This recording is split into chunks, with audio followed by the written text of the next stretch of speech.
We're good. Good morning, everyone. Welcome to the Town of Osoyoos Committee of the Whole meeting, July the 19th, 2022, 9 a.m. in Council Chambers. I would like to ask for a councillor for an approval of the agenda, and I don't think there are any late items. No. Mrs. Robinson, good. Councillor Bennett, Councillor King, all in favor. Thank you.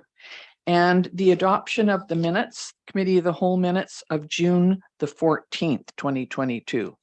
Councillor Rhodes, Councillor King, all in favor. Thank you.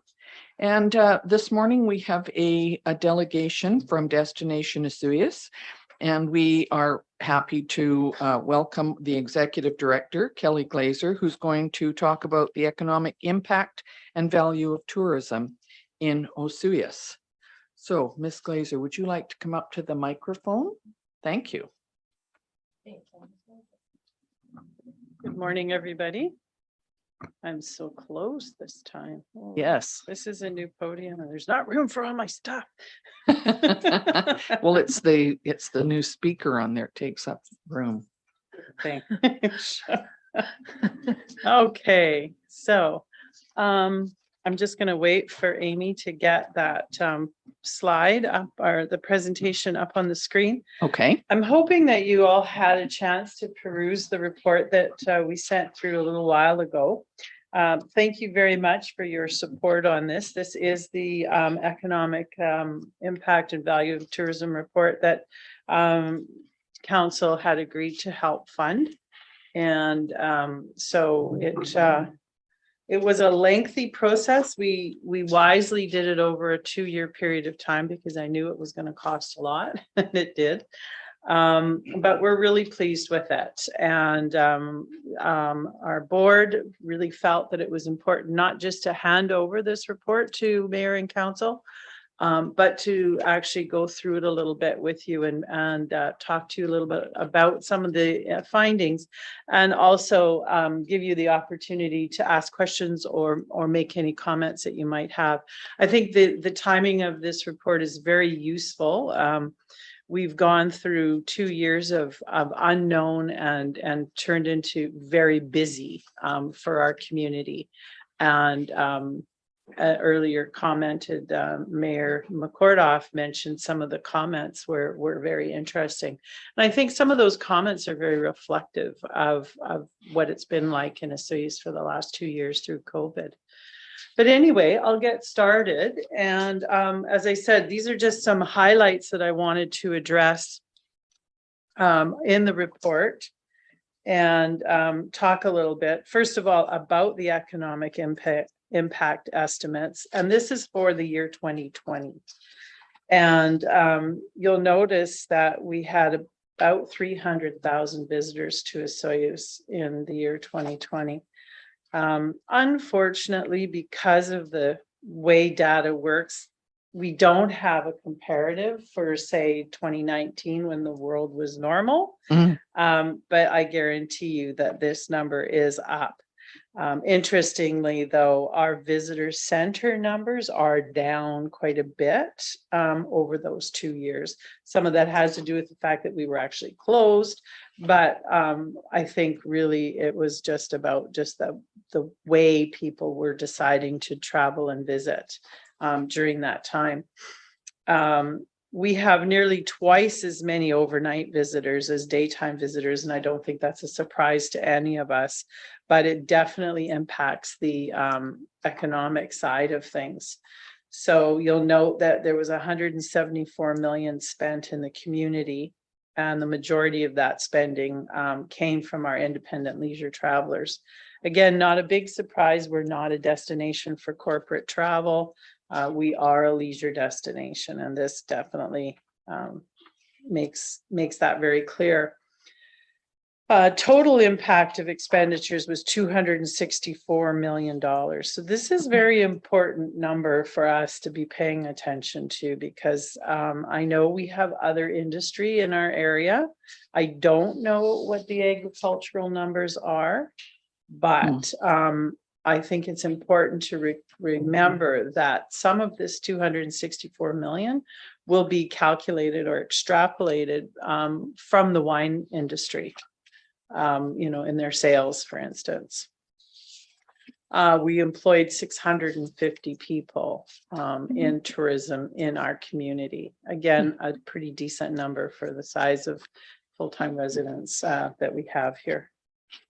And then just a graph that kind of shows you where those people are generally employed. And of course, the accommodations is the largest sector. And then a bit of a breakdown on the output in terms of numbers for each of those industries.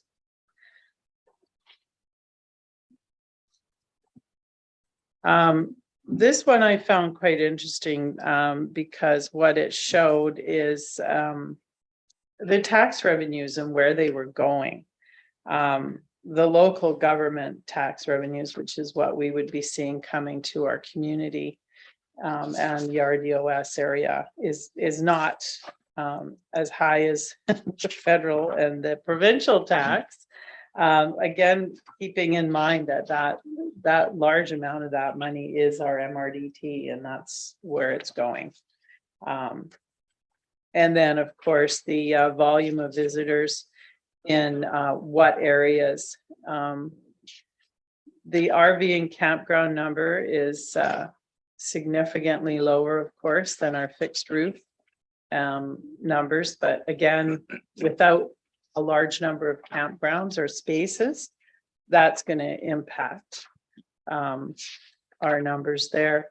So the expenditures was interesting as well. So you may have noted the very high number. So what we do is we try and there's a formula that you create that extrapolates all of the expenses that a certain type of traveler will have and comes up with a number. And when they came up with this number, they came back to me and they said, "Oh my goodness, Kelly, do you actually think that that is correct? Because this is a daily expense. $930 for our leisure travelers are spending per day." But when you think about the average rate in the community in the summertime, that does make sense. You think about fuel for boats, you think about groceries, and of course the wineries. And then that is a number that is averaged out. So that's an important number to remember, I believe, simply because it's one of the highest in all of the communities that have been had this type of study done. And this is coming back to us from Destination BC, that is a very high number and therefore questionable in their mind, because they thought, "Are you sure that, that makes sense?" And I said, well, let's just take the cost of an average day of somebody and go from there. You'll notice that visiting friends and relatives, we call VFR, is very low. And obviously our day trippers also quite low. And then our business travelers, again, very low. But it's all made up for in that leisure traveler. So, it tells us as an organization where to spend our time and our money and developing our business. And that is really what we wanted this report for, in addition to having having this ready to put in the hands of different developers that come forward, because many do, and they are asking for this kind of thing, and we didn't have it, and we really did want to have it. So just a few of the habits and the trends that people, where people are staying, how many nights they're staying. So the largest number of nights is 2, which is interesting considering we have a length of stay in the summertime that's usually anywhere from 5 to 7 days in most hotels. So keeping that in mind, this is spread out over the whole year. So, this is our spring and our winter business as well that'll bring that number down. A net promoter score, it simply means who is out there talking about our destination and promoting it on our behalf. And Net Promoter Score is something that Destination BC created a number of years ago. And the way they calculate it is through social media for the largest part. Just by going through social media of all different types and combing through it and looking at what are people saying about our score or our destination, as well as any media coverage that we get. So our Net Promoter Score, again, is quite high for the province. Now, other communities don't have as high as we do. There are some that are very close, of course, but we've been told, again, that it's quite high. Indigenous experiences are rating very high and in the reason why people want to travel here. Again, something I think we should pay particular attention to. We are very lucky with the OIB in terms of their business development approach to tourism. And they haven't really needed a whole lot of assistance from Destination Osoyoos in terms of business development and marketing. We do market all of their products and we do include them as part of our community offerings and always have done. I personally had some relatives come from Europe and they were motorhome traveling around our province. And besides coming here to see myself, the one thing they made time for was going to the cultural center. Mm-hmm. I thought they'd be all over the wine and they're like, we really, and they spent a great deal of time at the cultural center as well. And it was just very interesting to hear their perspective and their feedback, just as much as the same as it would be if we were to go to Europe and want to see the culture in the country that we were in. So again, this is not a surprise. We know this about Canada in general. What's interesting is Osoyoos does not have a very high international travel trade. Our visitor is from the Lower Mainland. And so the accessibility to our culture experiences, I think, is key. Also, the notoriety of the OIB is very well known, certainly in our country and outside of our country. And I do get a lot of questions about that. So I think that's really helped promote that particular experience. Excuse me.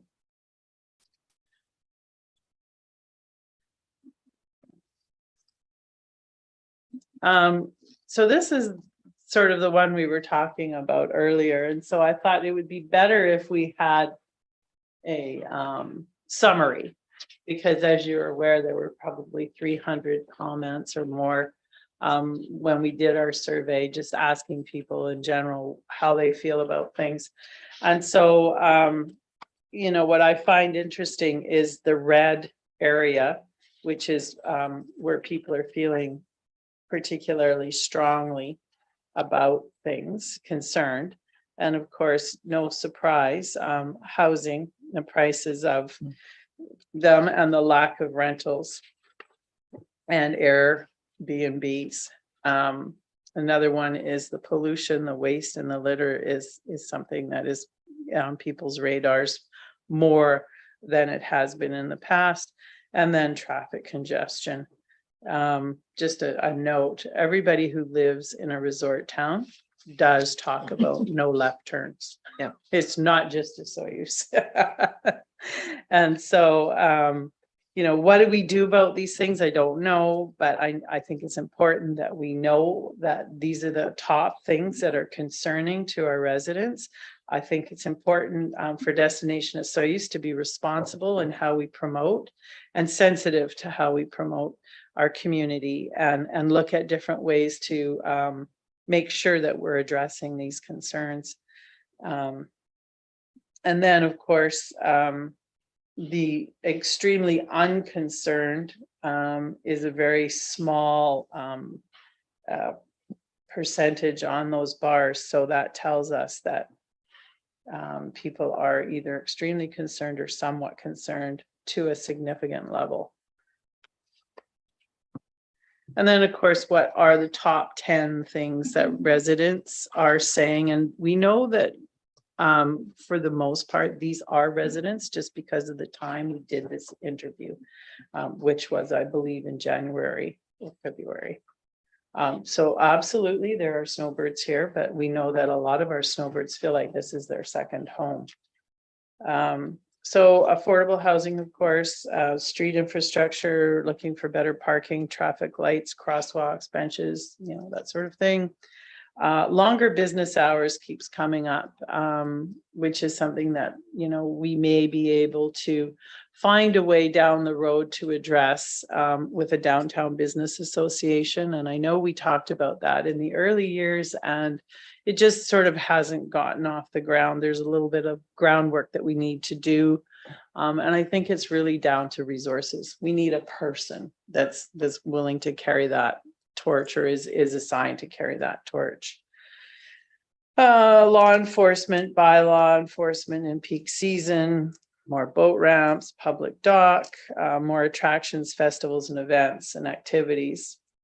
These are all, the opinions of a number of people. More, in order to get them to the top 10, there had to be more than 10 comments of similar nature. And then indoor or outdoor swimming pool, and more activities to engage the youth, teenagers, and then legalize and license and manage the Airbnb situation, and more food trucks. I think all of us have all of these things on our radar and have done for a number of years, looking for ways to address them all. And as I said earlier, I think the most important thing is that we know that we have some educating to do of our community. And I'm very happy that we have a young man who has joined our team in June, who is very skilled in communications. And he is going to start, we are working to work with the newspaper, and we're going to start some, I believe, quarterly columns, not about Destination Soyuz or not about the best touristy thing to do, but just, did you know information? It starts that education process. What is MRDT? How does it work? What are we allowed to do? What are we not allowed to do? How does it relate to RMI? What is RMI? That kind of thing, I think, is important to start educating the public on just where does all this money come from, and when does it run out? Because we have to have pots of money to deal with all the different things. So the conclusions of the report are basically encapsulated here.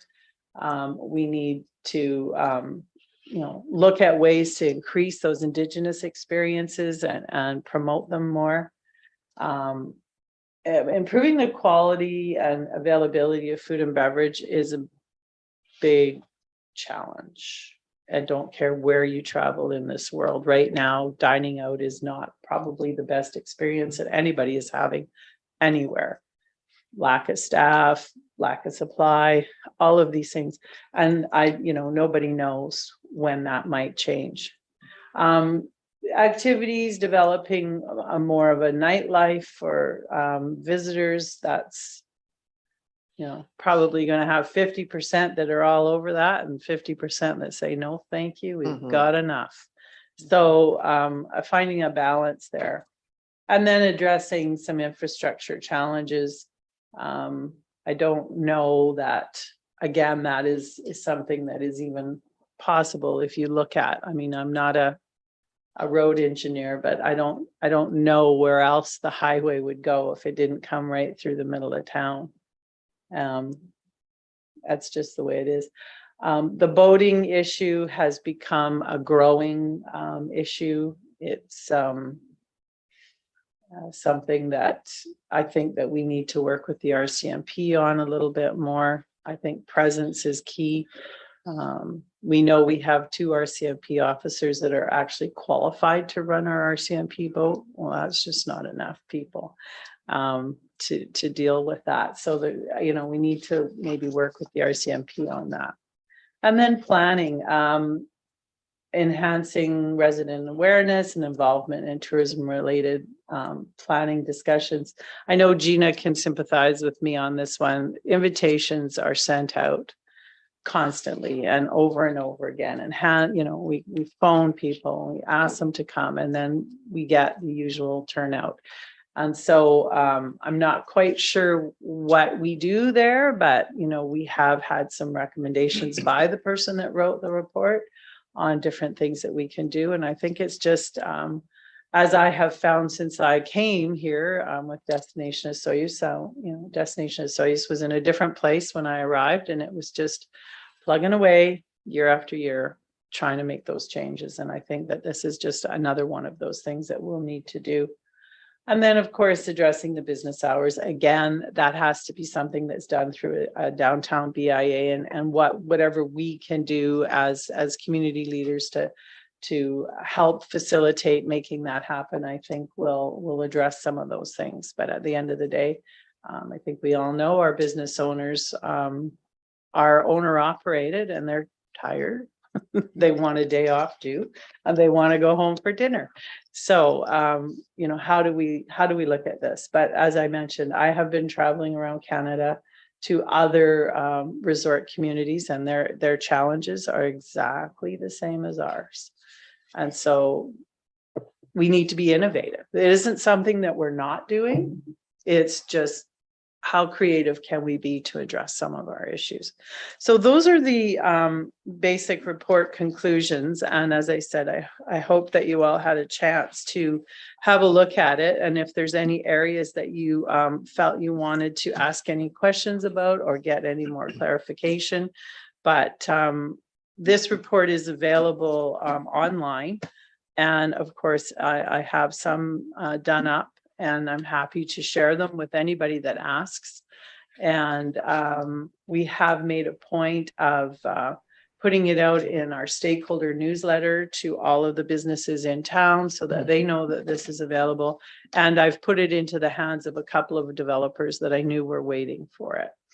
And of course, Gina is well aware that we have this report. And so when she's talking to anybody, she has the ability to refer them to this report to help them build their business case as they move forward. So thank you very much for your time, and any questions. Thank you very much, Ms. Glazer. It's quite interesting. I certainly appreciate your comments and coordinating the report in such a way that it's quite easy to pay attention to. Of course, I like the one about educating our public and our visitors.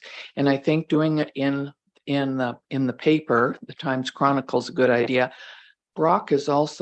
Jackson from the radio is also very good at snippets, and people do listen to him. They have their coffee and listen to him in the morning. Mm-hmm. And that's a big audience too. Mm-hmm. I do know that when you're educating people, you cannot say it once. You probably have to repeat the message about 10 times before it starts to sort of sink in and people get comfortable with it. So thank you very much for this. And I was going to ask, I had written down, what would you be doing with the report? But you've kind of explained that, where you're sending it. Do you have to send it to Destination BC, or do they have this report? No, I don't have to send it to them. They have the gist of the report, just okay, because they were involved in putting the report together. Sure. But Destination BC at one time did these reports for every community. Okay. And they've stopped doing that. So they know who has them, and they the fellow that we we hired to do this report, he works very closely with Destination BC, so he would have shared it with them. We've also given a copy to the RDOS. And this is also partially funded by ETSI-BC, and so yes, they have a copy of it. So and part of the agreement for them to fund it is that we make it available to other communities. Yeah. So that's why we sent it to the RDOS, so that they would be able to share it with other communities, or other communities can certainly approach us as well. Good. But it's very Soyuz centric. And so Sure. unless they see their community as being very mirrored to a Soyuz, then some of the information probably wouldn't be helpful, other than if they, want to use a Soyuz as part of their commerce opportunity, such as Oliver, for So instance. other resort municipalities might be interested They in this, may, because I'm yeah. assuming we are in what they have to say. The other Yes, ones, yeah. absolutely. And we've already shared our crisis communication plan with the province, because we were one of the first communities to write that. And so our crisis communications plan is now being used as an example for all of the other DMOs in the Toda region anyways. And so, yeah, no, I'm finding that we're one of the organizations that is first out to create sort of a documented organizational plan. And Toda obviously has all this information too. Yeah, right. They do. Yeah, Yeah, sure. they Figured do. that. Thank you. Go ahead, Councillor Bennett. Thank you, Kelly. I was just down Whistler, and it's amazing how that's changed. Like you go there and you see families with like mom and dad and 4 kids, and they all got the place here, and the place is just packed. And now I notice that all of a sudden Mount Baldy is doing a little bit of promoting through the owner association. And I see that they're starting to name some bike trails and do some biking. Or are you having any success working with them? Or they now starting to have a salesperson that can make it more interesting as a regional It's a destination? slow journey, but I guess the short answer is yes. We are working with them. We were hoping for a little bit more information. I think part of the challenge is that they get their details a little bit late for us to really do anything with. We are starting next month to promote snowbirds. Like, you have to start, and so getting that information in a timely manner has been difficult. That being said, this is their first summer, because last summer didn't turn out for them.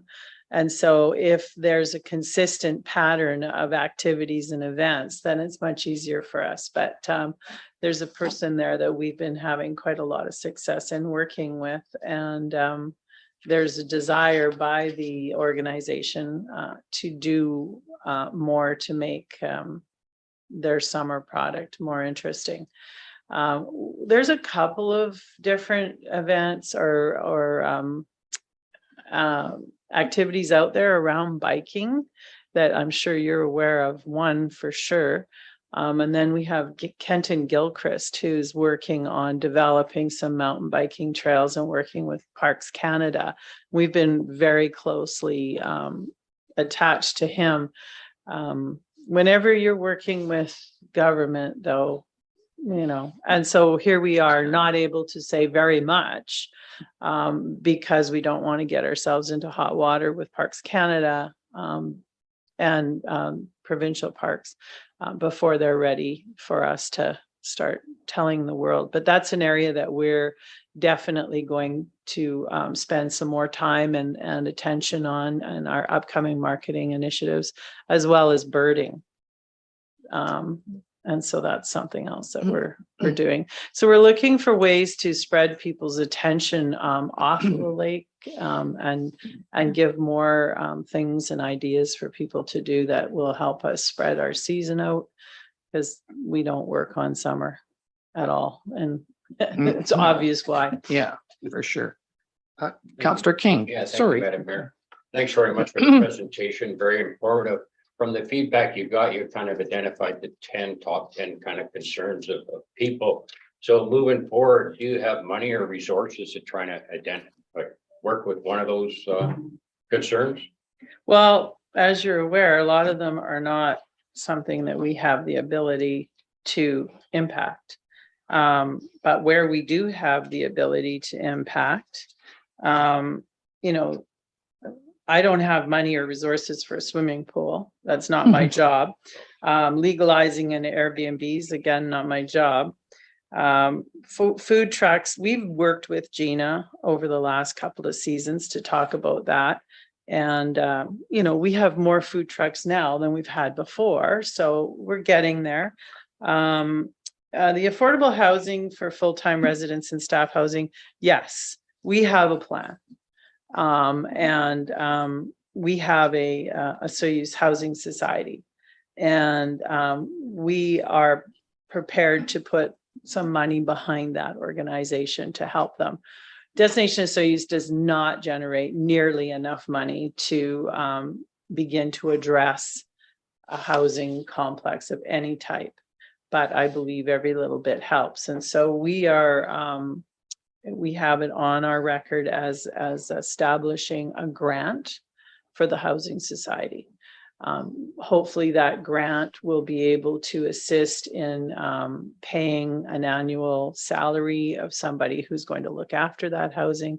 But the actual housing itself will have to be an initiative that takes place between the municipal, provincial government, as well as the Housing Society. But we're by no means sitting on our hands on that one, but our organization is absolutely limited to doing that.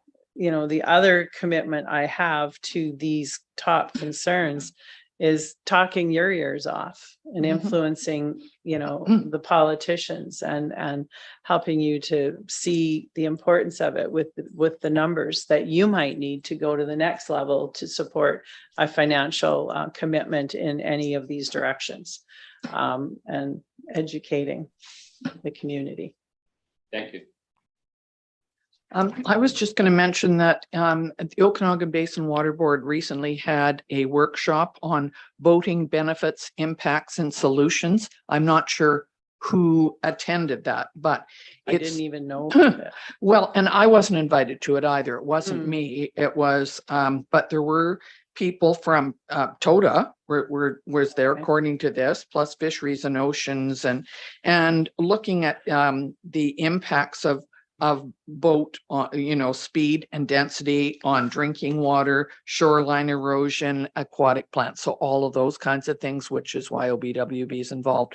But there probably will be more, but it would be on the OBWB website if you were interested in having a look at that. We definitely are. One of the things that we are doing, and some of you may or may not be aware, is that it will be time for our MRDT renewal. So I'll be starting that in January.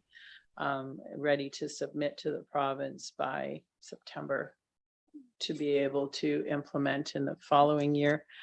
And one of the things that we need to do is rewrite our 5-year strategic plan. And I'm not sure if you're familiar with the 17 Sustainable Development Goals, but it's a global program. And we are looking at the 17 SDGs, as they're called, and integrating them into our 5-year strategic plan. Again, much like this list, there are things we can do, and then things that we can contribute towards, and then things that we have no control over. So we'll look at those goals and we'll integrate them into the plan. But of course, water safety in terms of the quality of the water and the erosion of that asset is very much something that we will be looking at ways of integrating. And it might be through messaging in our marketing. It will be through engagement with the water board. And so that is how we plan to approach these upcoming issues that are becoming more and more important, because, we don't want to kill the goose that's laying this golden egg hours. So can you tell me, what was that again? 17 Sustainable Development Goals. Development Goals. And it's a global program. If you Google it, you'll get the whole list. Good. Thank you. I'm going to have a look for that. Yeah. Is there anyone else that has any questions of Miss Glazer? I'm going to say Miss McKay, but no, not you're not yet. We'll deal with you later. Okay. Oh dear. That sounds ominous. Well, another meeting.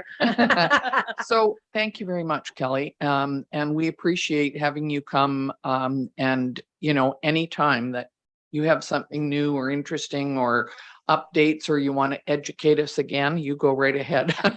We're happy Well, to have you. I did have one other thing I Sure. wanted to say, and that I think this report emphasizes the need for us to revisit economic development and assigning a department / person to look at this, because that is a place where we can park some of these concerns that the citizens have, and also a place that we can start development of certain areas.